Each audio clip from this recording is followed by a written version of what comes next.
and good evening. I'm Melisa Idris. Welcome to Consider This. This is the show where we want you to consider and then reconsider what you know of the news of the day. The Housing and Local Government Ministry is mooting a competition to generate design ideas for future Program Perumahan Rakyat or PPR projects with the aim of revamping the image of public housing in the country. Now, what would it take to create livable PPR developments and improve the overall well-being of the community? Joining me now is Dr. Shahridan Faiez, who is Program Director of Program Kita Untuk Kita, or K2K, which is a community empowerment program spearheaded by Think City, co-developed by the World Bank and funded by the Ministry of Finance. Dr. Shah, thank you for being on the show with me today. So this K2K, Program K2K, the website describes it as a program that aims to facilitate poverty exit and reverse the social, economic and physical decay in public housing schemes. I'm hoping we can begin our conversation on that note. Could you elaborate what that means? What exactly is the aim of this program K2K, and what does the program do? Okay, thanks a lot, Melisa, and Happy New Year. I think my first response would be I would like to express, our happiness with the news that you just reported just now, because it reflects, the seriousness that the government has taken to what has been, you could say, a festering issue. This issue is not new; it's been there for a long time. And in fact, if you just do a cursory Google of, PPR problems, you would see a whole spectrum of issues, that basically tell you that here we have a community and a very sizable community in our country living in our cities who are leading very stressful, you could say, challenging lives and livelihoods, So Program K2K basically came out of, an interest by Think City to address the whole issue of livability, of our cities. And we said, look, it's one thing to have beautiful cities, and we, as you know very well, Think City is very good at, place making, at transforming, our streets and communities in our urban areas. But it's also important that we ensure that, our urban communities living in our public housing projects are also living meaningful, happy, and healthy lives. Yeah. So it's out of that awareness that we crafted and designed this program. And this program is essentially aimed at empowering our PPR communities, to be able to improve their standard of living and through enhancing their capacities to organize collective action, because as we know, they face a multiplicity of challenges in their everyday life, and also to be able to give them voice so that they can access better, the public services that are available and intended for this particular category. Right. Okay. So based on your work with Program K2K, what lessons have you would you share? Could you think could be applied to this competition, to the design and the development of future PPR projects? Sure. So I think the first thing I would like to emphasize is that we need to take the word design in a broader way, So we're not thinking here only about architectural designs, and certainly we're not interested in architects, No, I think what's important, the keyword here is public housing. And when you think about public housing, you're thinking about people. And people have to be at the center of this, And really, when you think about designing for people, you need to think about addressing the social anthropology of urban living. You need to think about conflict management, mechanisms for conflict management. You need to think about the capacity building and how to organize our communities. You need to think about social cohesion for collective action. You need to think about meaningful participation of communities in their management. And of course, you need to think about, the financing, how to ensure the sustainable financing of our PPRs.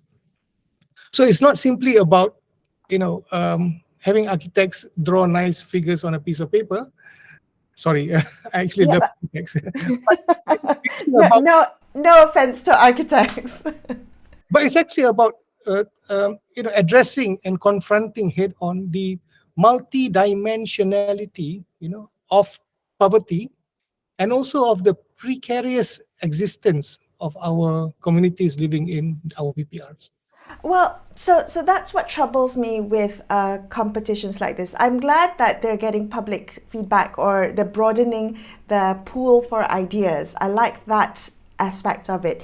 But the danger is in having people with no lived experience in PPRs designing for people to live in PPRs. How do we think about that? And part of your project K2K is about giving a voice to the communities in PPR developments. How do we reconcile the two? Correct. So, for example, in the various engagements that we've done, and the insights we've been able to glean, the whole approach related to social anthropology, for example, is critical.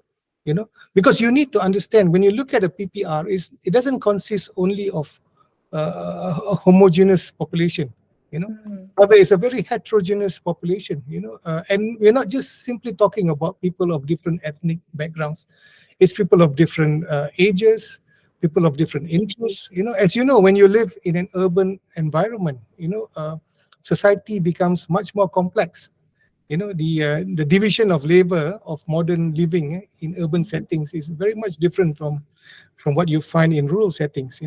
And being able to have a handle on that, understanding that, and being able to identify how certain people are marginalized, because of certain social processes, like certain power relations, or maybe by design, people don't have access to certain spaces, certain social spaces. And then that becomes an issue that impacts upon their livelihood, impacts upon their ability to overcome some of their challenges of life, and certainly impacts upon their livability.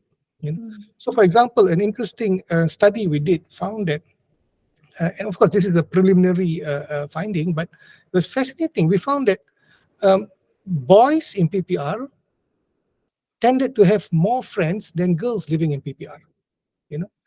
And the reason is because parents are afraid to allow their daughters to go downstairs to go and play in the playground or in the futsal court, and in many of the public spaces that the government has already invested in. Because some of these public spaces are deemed to be unsafe spaces.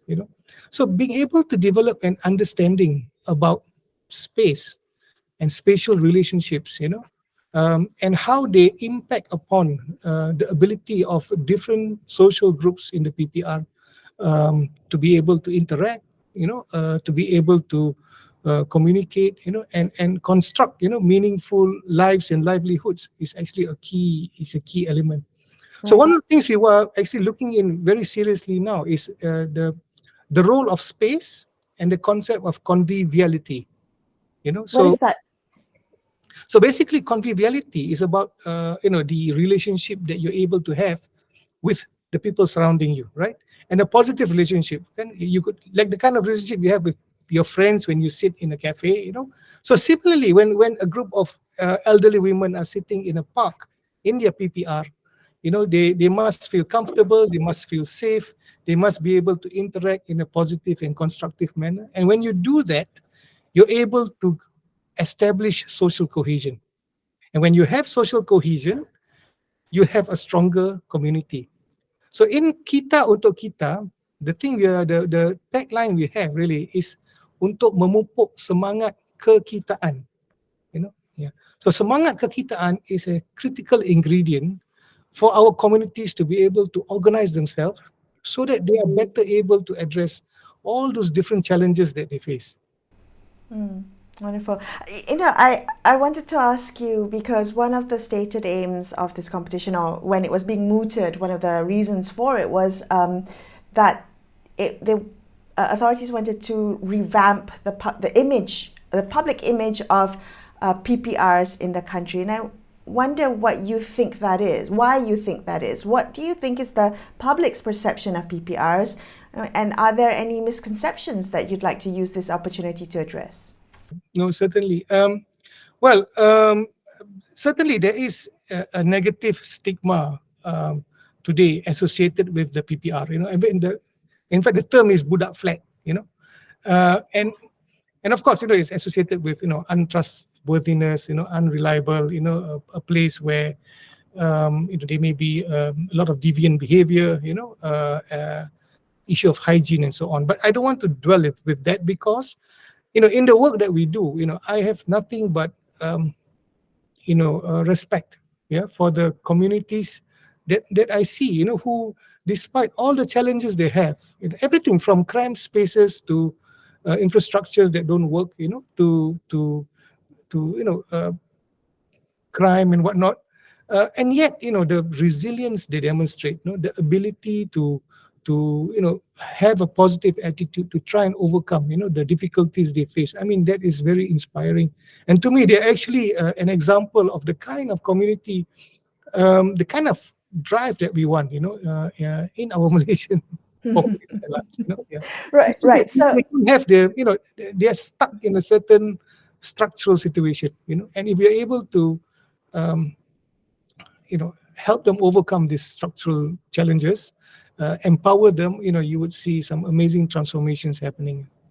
Right. So if I were to expand the definition of design, as you mentioned a little bit earlier, for those who want to think about this competition and design future PPRs, and for those who are the decision makers who are making decisions about the more socioeconomic design of PPRs, and they were to ask you for your input, Dr. Shah, what would you tell them? What would you like to see in the PPRs of the future? Oh, what I would like to see the PPRs of the future. Well, basically, I mean, if you were to ask me, how would you define, successful PPRs of the future? I would say the one line I would have is that you would not be able to distinguish between the public housing and other categories of housing. They're all Malaysian housing. And you will find, happy families. You will find healthy communities. In fact, if you wanted me to define what a livable PPR should look like or is, honestly, I think the whole the 6 elements of Madani actually fits very nicely into that. I mean, you think about it, the concept of ihsan or compassion, which is what you need for social cohesion in the community. Ihsan. Secondly, hormat dan keyakinan, respect and trust, which is the only way you can organize these communities to effect collective action. Innovativeness or daya cipta, you need communities who are innovative because we know the complexities of urban living, the multiplicity of challenges they face requires innovative solutions. There are no cookie cutter approaches to addressing their problems, And finally, sustainability or kemampanan, Now, you can't have a sustainable community if you're not addressing the triple issues: the social issue, the environmental issue, and certainly the financial. As we know today, many of our PPRs are struggling because there are not enough resources, for the maintenance and upkeep and so on. And when you're able to achieve all these 5 elements, you can then achieve the 6th one, which is kesejahteraan or prosperity. So in my mind, when you talk about masyarakat madani, is actually the vision of the kind of PPR that we want in the nearest future. All right. Thank you so much, Dr. Shah, for joining me on the show. That was Dr. Shahridan Faiez, Director of Program Kita Untuk Kita, spearheaded by Think City. We're going to take a quick break here on Consider This. We will be back with more. Stay tuned.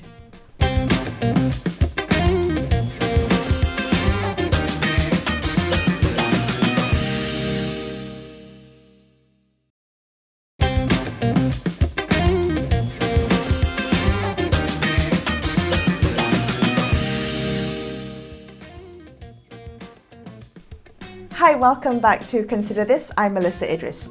The government is considering holding architectural design competitions for future Program Perumahan Rakyat or PPR projects to ensure sustainable, livable designs. Joining us now to further the conversation is Ko Charlie, who is founder and CEO of Urbanmetry, which is a data company which uses proprietary algorithms to analyze big data from cities. Charlie, thank you for being on the show today. I'm just wondering what you think, or do you think an open design competition is an effective approach to generate new ideas for future PPR projects? Look, I really commend the effort that's being put forth, right? I mean, like the idea of leveraging good Malaysian architect ideas and getting the architecture and community to be excited about giving back to society, implementing some of their good ideas around sustainable living, around sort of like uplifting society and the folks that are staying in PPR. So all those things are good. And I also am hearing from you previously that there are thoughts more than just sort of like the physical design. But fundamentally, a lot of the issues with PPR has to do with finance, right? So the finance part of it, and a lot of times, even though architecture, design have a lot of good intentions, I think my experience anyway, currently with the Malaysian architecture sort of community, they're not as sort of equipped in terms of thinking of it in like a financial sustainability, like maintenance and also like operation costs, right? So a lot of the PPR today is still on, lifts are the ones that are the biggest issues, where you have OPEX, and then, you hear it over and over again, like a lot of the issues is about maintenance of lifts. A lot of issues are around like, do people pay the maintenance costs, or the sort of like, who's going to do the management, right? So I think a lot of it is governance, right? Governance of PPR, cost of maintenance, how are we going to be financially sustainable? And yes, you are right in the sense that they can design themselves around this and incorporate these things around the operational costs. So how do you design better that they don't have to incur more electricity? How do you design better, they get better lighting, better sort of like operation costs like around it.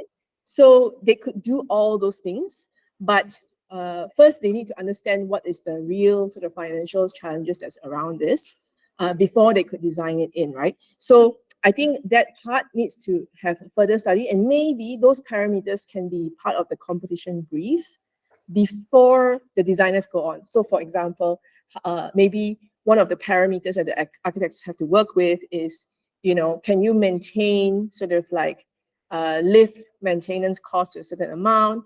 Can you reduce electricity costs to a certain amount? So then it's sustainable, right? All those things can be designed in, or like recreational stuff. Do you need a lot of corridors to clean these guys? How do you take out the trash? How do you have, playgrounds that it doesn't need to be refixed every 5 years, right? So I would like to see that more thought on that before an actual architecture design competition is being launched. Okay, so can I ask you, the current PPRs right now, do we need new ones? Do we need to do away with the old ones and build new ones, new designs of PPRs? What do you make of the old ones, and is there anything worth saving there? Why are we thinking about something new? I wish I could say that we could save them, right? So I'm a bit torn, primarily because those who knows about urbanmetry, we are big proponents around like upcycling, brownfield developments or brownfield upcycling. So any kind of sort of disposable housing is just frowned upon, right? It's just very resource heavy. But again, if the initial build is poor, it is sometimes quite hard to upcycle or quite hard to fix. So there are two categories. So there are some sort of low, medium cost housing from the 1970s, 1980s that surprisingly are quite good quality. So those guys, they might have a lifespan of or a chance of upcycling. But then towards, I think in the 1990s, when development was quite rapid, and things got a little bit out of hand, maybe the quality is a little bit poorer. And so we start seeing some of these PPRs, they don't last more than 10 to 20 years, right? And that's bad, because if you divide it by cost per year, then it becomes very expensive, right? Even though they are very cheap to build, or they build it cheaply, lah, right? So that might have it might be more expensive to sort of upcycle than rebuild. So on a case-by-case basis, it's not really a one-size-fits-all.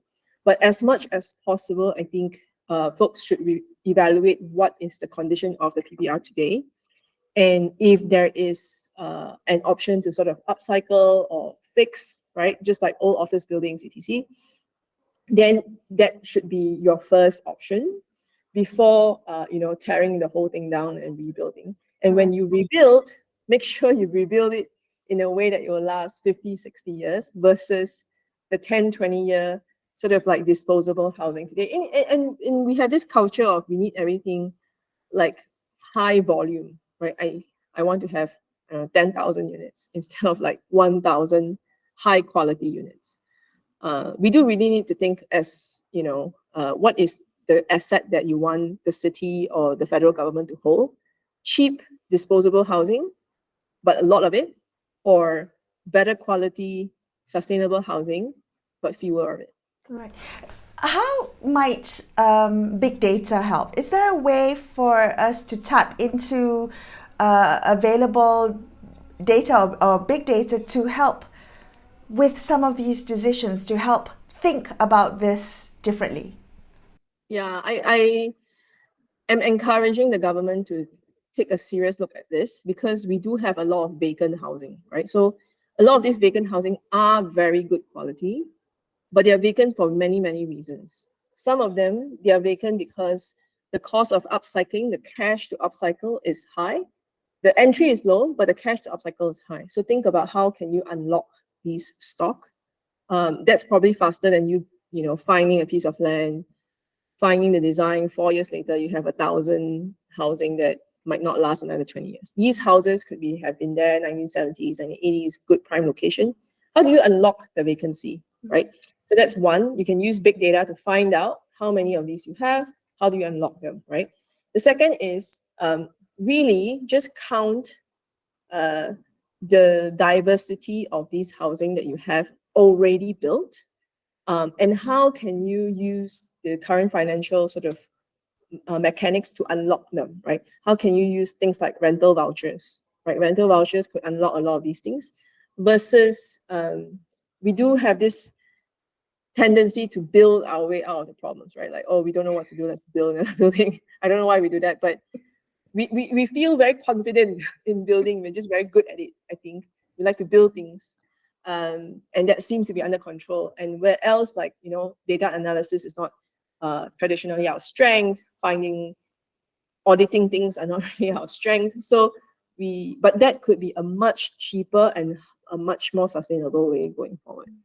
So if someone were to enter this competition and said, "Hey Charlie, could I get your input on this?" What would you tell them? What would you like to see PPRs in the future look like? Not just architecturally, but in its entirety, the entirety of its design. What a good question, right? So I would like to see, I would put in the specs, this is the balance sheet and the P&L of my building, okay? Please design for this balance sheet and this P&L. Why I say that, right? So the P&L would be how do I collect money to maintain the building? Okay. Do I have certain units out for rent and then I get rental income as a building? Maybe I have shops that as a development, I maintain and then I rent it out and I get income to maintain the lifts, for example. So those are business decisions that you have to design in, right? So maybe I have shops or groceries or whatever on the bottom. As a building, I rent it out. I get income, and the income maintains the building or the electricity, etc., right? So I have cash flow, right? So P&L. And the other thing is the balance sheet.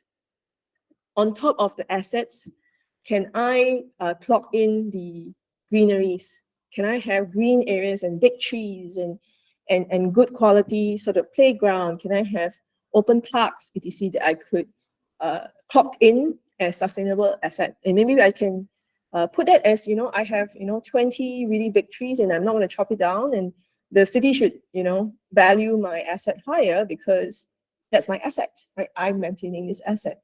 And what are my liabilities? Do I have liabilities? Hopefully not, but maybe some of them could have liabilities. Maybe they could have some sort of, low bonds that they have from QUAP or EPF that sustains a lot of these sort of better investment around solar panels or better investment around good quality lighting, etc., that is funded by bonds as well. So I'm a businesswoman, naturally, so I like to think of it in a sustainable way financially for the building. So then we don't have to say, every 3 years, government, I don't have a lift, the lift broke down, nobody wants to fix it, I have no money. That can't be sustainable, right? Charlie, always a pleasure talking to you. Thank you for sharing your insights. Coach Charlie, the founder of Urban Metri, wrapping up this episode of Consider This. I'm Melisa Idris, signing off for the evening. Thank you so much for watching. Good night.